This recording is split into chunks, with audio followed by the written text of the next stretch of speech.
Hello guys, welcome back to YouTube channel. నేను మిల్కి. ఈరోజు vlog ఏంటంటే, ముందు వ్లాగ్లో చూసారు కదా, మేము షాప్ ఓపెన్ చేసాం. ఇప్పుడు ఏమేమి ఉన్నాయో చూపిస్తాను. నగలు అయితే ఫస్ట్ చూపిస్తాను. ఇప్పుడు ఇదైతే ఒకసారి వేసుకొని చూపిస్తాను. ఇదైతే రెంటెడ్ జ్యువెలరీ అనమాట, పెళ్ళికి అలా వేసుకోవడానికి. ఇదైతే ఈ జ్యువెలరీ సెట్ అనమాట. ఇది చైన్, ఇదైతే ఇయర్ రింగ్స్. ఈ టూ అయితే వస్తాయి ఈ సెట్లో.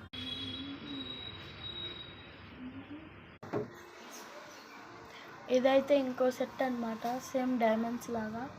ఇవి ఇయర్ రింగ్స్, ఇదైతే పాపిడి బిల్ల. ఇదైతే ఇంకో నెక్ సెట్ అనమాట. ఇది డైమండ్స్లో గ్రీన్ కలర్ వస్తుంది. ఇదైతే ఇంకో నెక్ సెట్ అనమాట. ఇవి ఇయర్ రింగ్స్, ఇది చైన్. దీంట్లో డైమండ్స్ గ్రీన్ కలర్ వచ్చింది ముందు. ఇదైతే ఇంకో నెక్ సెట్. ఇదైతే ఇంకో నెక్స్ట్ సెట్. ఇది చైన్, ఇది ఇయర్ రింగ్స్, ఇదైతే పాపిడి బిల్ల. ఇంకా కొన్ని లాంగ్ వీడియోలు అయితే చూపిస్తా.